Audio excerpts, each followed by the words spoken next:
Now let us do first problem of this exercise 15.1.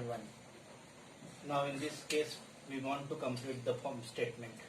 You know that probability of occurrence of any event, and probability of non-occurrence of same event, that sum must be equal to 1. So the first probability of occurrence of any event and probability of not occurrence of same event, that should be 1. That is answer of first problem. Sum of probability of same event, that occurrence and non-occurrence, that is equal to 1. Means anything happen or anything not happen, that must be equal to, sum must be equal to 1. Second problem, the probability of the event that cannot be happen, that is equal to, suppose we have already taken that probability varies from 0 to 1. The probability 0, that is called impossible event. The probability of event that cannot be happen, that is must be equal to 0. So probability of non-occurrence of event, that probability equal to 0, and such events are called impossible event.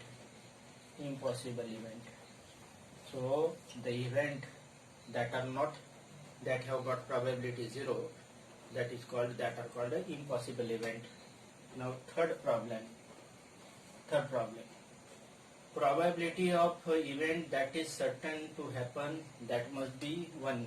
This is impossible event, and if it is 1, then it is sure event. So sure event has got probability 1. So probability of certain event or sure event, that is equal to 1. And that event is called sure event, or it is called certain event. Okay. Now next, fourth problem. Sum of probability of all elementary events of an experiment, that must be 1. Probability of occurrence, non-occurrence. Suppose this is one event, then sum of all probability, that must be equal to 1. Whatever may be chances of occurrence and non-occurrence, sum of all events, that must be equal to 1.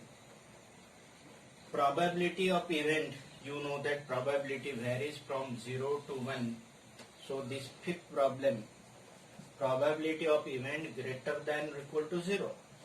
Probability lies between 0 and 1, including 0 and 1. Means it is greater than equal to 0, including 0, and it is less than equal to 1. So this is what say first problem of this 15.1. Now let us do second problem of this exercise. What is second problem? First question of the second problem is second question is first problem of the second question. Which of the following are the experiment are equal likely outcome, or which are not equal likely? Now first of this second problem, the driver attempt to start the car. The car start or does not start. Actually it is depend on the condition of car, though it may be. So starting the car are equal likely, means there are 50% chance, 50% of chance of start of the car or not start of the car. Second problem, actually this is also depend on the condition of car, but though it may be, it is equal likely event. The player attempt to shoot the basketball. She or he shoots or miss the shot. Actually this must be equal likely, but it depends on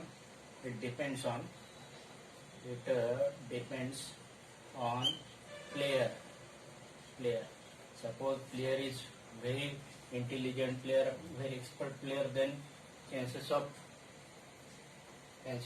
getting the basketball shoot correct, that is more.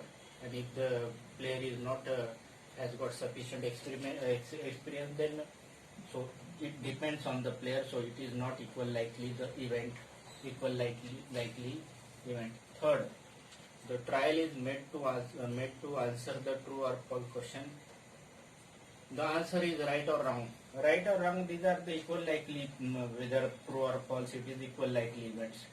Question answer may be true or may be false. So this is the equal likely experiment, equal likely outcome. This is equal likely outcome. Now fourth, baby born, whether it is boy or girl. So nature has got property that it does not select the child's sex, but it is natural. So whether baby born is girl or boy, that is depend on that is independent. So it is equal likely outcome. So first outcome is equal likely, second depend on the how much the player is expert or not, third and fourth again are the equal likely outcome. So these are the. Now let us do third problem of this exercise. Now let us do third problem of this exercise. What is why tossing the coin is considered to be fair way of deciding which team should be get ball at the beginning or a football game or any game. Means in cricket also first bowling or batting, that is decided by the toss. Actually tossing the coin is equal likely event, means this outcome are equal likely. There are equal probability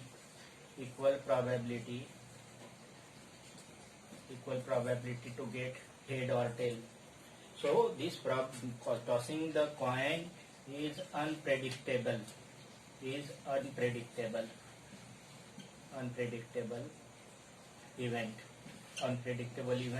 unpredictable outcome. So tossing the coin is the fair way. Even the coin, we cannot temper the coin. So this tossing the coin is the fair way to decide whether particular team has to take a miss at the beginning. What is to be done, miss to in cricket to bat first or ball first, or in the football who get ball first, that is decided by the tossing the. Now let us do fourth problem of this exercise. Which of the following cannot be probability of any event? You know that probability lies between 0. 0 is called impossible event. It is impossible. And 1 is sure event. So probability lies between 0 and 1. So probability cannot be negative. So probability cannot be negative. As well as probability cannot be more than 1. Means probability cannot be 1.1, 1.2, or in terms of percentage, probability lies between 0% to 100%.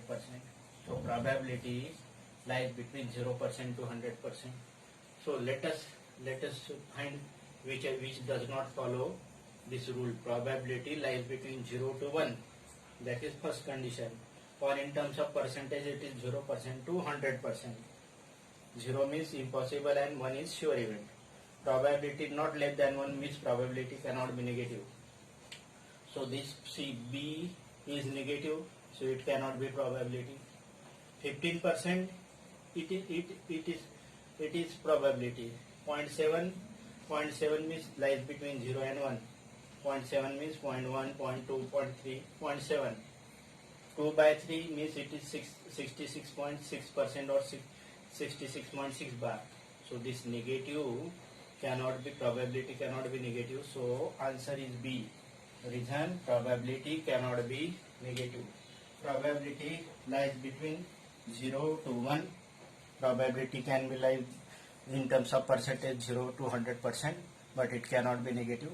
So minus 1.5 is. Now let us do fifth problem of this exercise. You know the probability of occurrence of any event. Probability of occurrence of any event and probability of non-occurrence of any event, that sum must be equal to 1. So probability of occurrence of any event that is given, that is PE. Probability of occurrence of any event that is given 0.05. 0.05. So probability of occurrence of event, this if you put here, then it is 0.05 plus probability of non-occurrence of same event, that is must be equal to 1.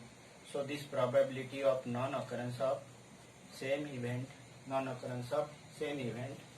that is equal to 1 minus 0.055. 1 minus 0.05 means 0.95. In terms of percentage, this is what, say 5%. In terms of percent, this is 5%. Probability of occurrence of event 5%, and this probability of non-occurrence 0.95 means 95%. So answer is 0.95. So probability of occurrence of any event and probability of non-occurrence of any event, sum must be equal to. Now let us do sixth problem. Very simple problem is there. The bag contain lemon flavor candy. Means all candies are lemon flavors. All candies are lemon flavors, and one candy taken out from the bag. Then what is probability? What is the probability that takes out the flavor candy? You know that probability of any event, that is equal to favorable outcome divided by total possible outcome. But it does not require this formula also. What happen? All candies are lemon flavor candies, so there is no problem of arise of orange candy there in bag. So probability of probability that taken out, that probability that candy taken out candy is orange flavor is equal to 0, because there is no orange candy. So probability of this taking out orange flavor candy is 0. But all candies are lemon flavor, so probability of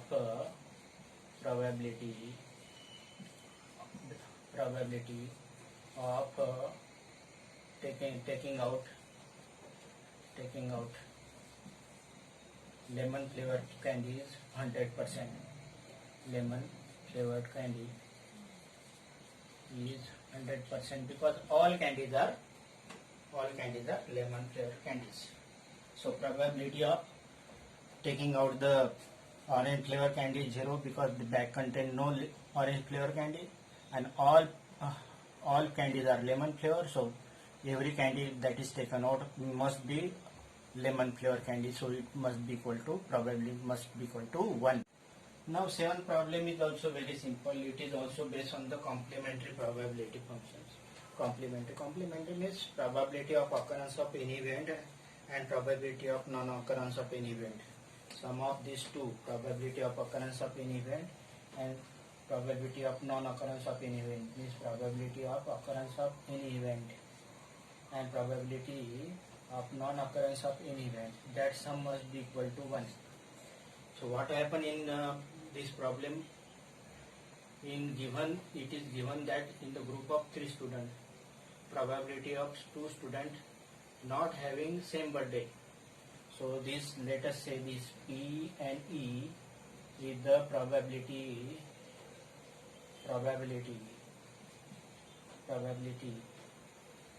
that 2 students not having same birthday,